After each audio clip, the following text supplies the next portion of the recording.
Hello guys, hari igihe uba wifitiye ijana ryawe kandi ushaka kugura amayinite menshi, warangiza ukabona baguhaye iminota 30 kuri MTN, kandi ntabwo uzi ko hariho uburyo wagura amayinite ukoresheje MTN ariko bakaguha iminota 60 ku ijana ryawe. Muri iyi video rero nubana nanjye wabasha kureba uburyo ki wagura amayinite y'ijana bakaguha iminota 60.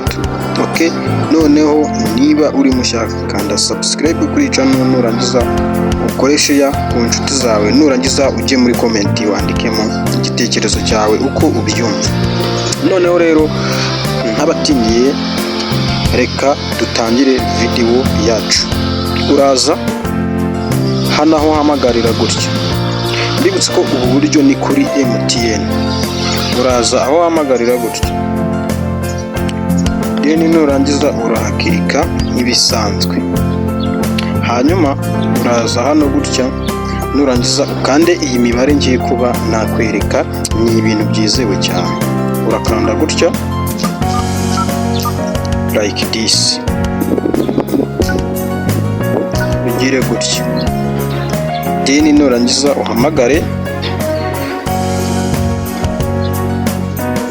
Okay, urareba ko hano bari kuguhitishamo gutya, bari kukubwira ko ijana ni iminota 60 na megabyte 10 na SMS 10. Hanyuma rero iri gitanu ni iminota 120 megabyte 10 na SMS 10. Sasa rero iyo ushaka kugura iyi ya mbere, ni urugero suppose nshaka kugura iyi ya mbere, uraza ugakanda rimwe, warangiza ugategereza. Hano barakubaza ngo ushaka gukoresha momo cyangwa ushaka gukoresha inite. Hano ubiterwa nawe uyafite kuri momo wakanda kabiri, uyafite hano kuri balance wakanda rimwe, warangiza ukagura amayinite nk'ibisanzwe. Noneho ikiza cya hano, iyo uguze gutya pake unyuze hano, baguha pake ya senkani, bakaguha iminota myinshi, igiceri cya 50 bakaguha amayinite.